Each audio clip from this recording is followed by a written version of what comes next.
All right, Robbie drives to work number like 5 or 6. I honestly don't know. It's been a while. The people asked, I delivered.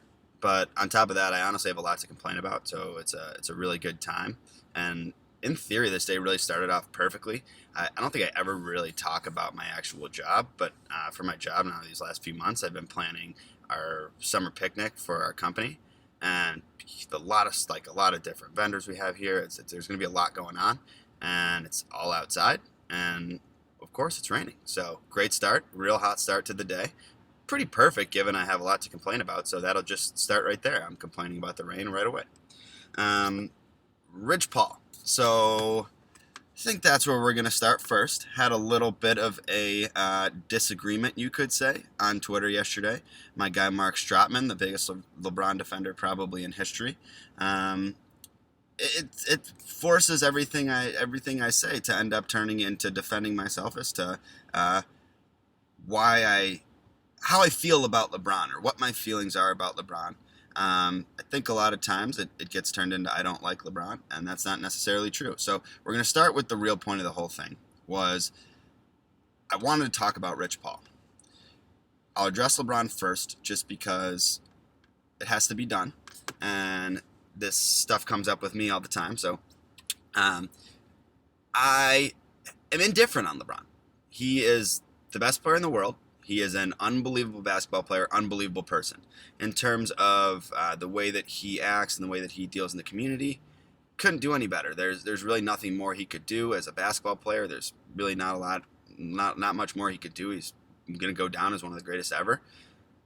I don't like the way he acts sometimes on the court. That's fair. That's acceptable. He's a flopper. He acts like a baby sometimes, and I don't think the best player in the world should act like that. Does that mean I hate him? No, I don't think so at all. I'm pretty indifferent towards him. I wouldn't say I like him. I'm not like a LeBron fan, but I'm also not a LeBron hater, and that's perfectly acceptable. Not to mention, I've repeatedly acknowledged how good he is as a player, so I don't know what else I could do. Anyway, moving on. Clearly, starting to get upset already. But but when it comes to Rich Paul, my issue with this whole situation was the way that Rich Paul handled it right out of the gate. Now there's only the things that he's saying now aren't such a bad thing, but the reality is Anthony Davis, at least as far as Rich Paul says, Anthony Davis wants to go to the Lakers. I don't know if that's because Rich Paul has convinced him that that's the right move for him, just because he wants him to go there and play with LeBron. But if you're going to tell me that Rich Paul doesn't have LeBron's best interest in mind over everyone else, you're just fooling yourself. It's the most wild assertion I've ever seen. Of course, it's not like he doesn't care about his other clients, but he has LeBron in mind first. He's been convincing Anthony Davis that LA is his only possible destination since the very beginning.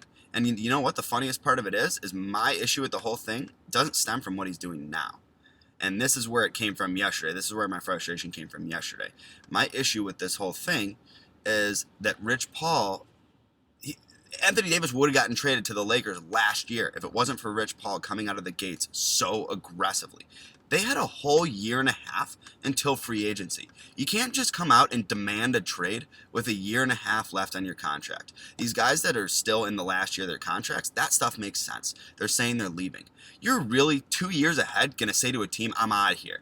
The team that drafted you, the team that's taking care of you, and you're going to say it's because they don't do enough to put together a team. Well, now they're about to have Zion Williamson, Drew Holiday, Julius Randle. They have a lot of great pieces, and you're still just, I don't care, I'm up and leaving. So what's your excuse now?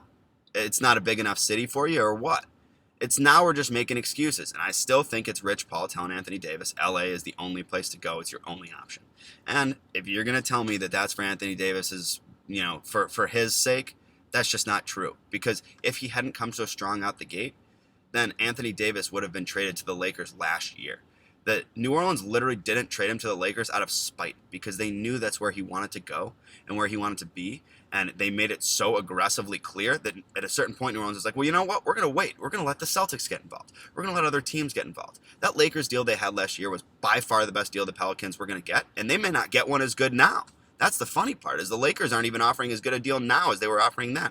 So it doesn't make all that much sense. Anyway, I don't think people care about Rich Paul that much. I'm rambling on. So we're going to move on. The other big one for me was the U.S. women's soccer. Everyone was freaking out about them running up the score. They won 13-0. I can't stand these people that say, oh, they run up the score. That's not, it's disrespectful. It's this and that. This is professional sports. For the women, this is the World Cup. These are the greatest players in the world, and they're all adults on the biggest stage. You're telling me that you have an issue with some level of embarrassment? What are they supposed to do? Just stand there and pass the ball around and act like we've destroyed these people? Like, to me, that's almost more of an issue. That's more embarrassing. That, you know what, we can't score on you. We've scored too much. Now we just have to pass the ball back and forth until the game's over. No, you're gonna go and you're gonna try to score. Like, I get if there's an issue. Apparently there was a lot of celebrating. I'm just being dead serious. Dead honest. I didn't watch it, but I heard there was some celebrating that shouldn't have happened. But you know what? You're in the World Cup. You scored a goal. I think Alex Morgan scored 5 goals. It's like, at a certain point, yeah, you're gonna celebrate that. That's incredibly impressive. So you know what? Like, it's time to grow up and stop babying everyone. They lost. They lost by a lot. They're one of the greatest teams in the world. I think they'll get over it. And moving on to another baby, Madison Bumgarner.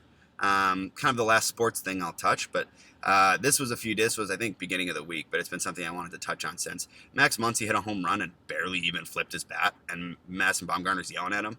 Enough is enough. Pitchers, grow up. You're right there with, I don't even know what team US beat, honestly, in soccer, but you're right there with that team and everyone that's complaining about them. You let up a home run, bud. Get over it. Move on. Throw a better pitch. You don't want to let up a home run.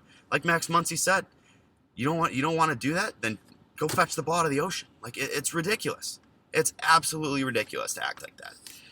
Anyway, I've been fired up about a lot of sports topics lately, but that's kind of where we're at, and kind of other other general areas to touch on. I think my last thing would be this summer, as a fashion tip, as a tip in general. I think the biggest thing is to be confident. There's people that are in great shape, people that are in not so great shape. You're going to the beach, you're going out, you're doing whatever, you're having fun. Don't feel the need to hide anything. You look great just like you are. You look great exactly as you are. Don't feel the need to cover up with the t-shirt. Don't feel the need to cover up with anything. Girls don't care about good bodies anymore. It's not a thing. No one cares about that these days. They care about confidence. They care about believing in yourself. And I'm going to leave you with that. Believe in yourself. Have confidence all summer. No need to cover anything up. You're the man. You're the woman. You're the best. See you later.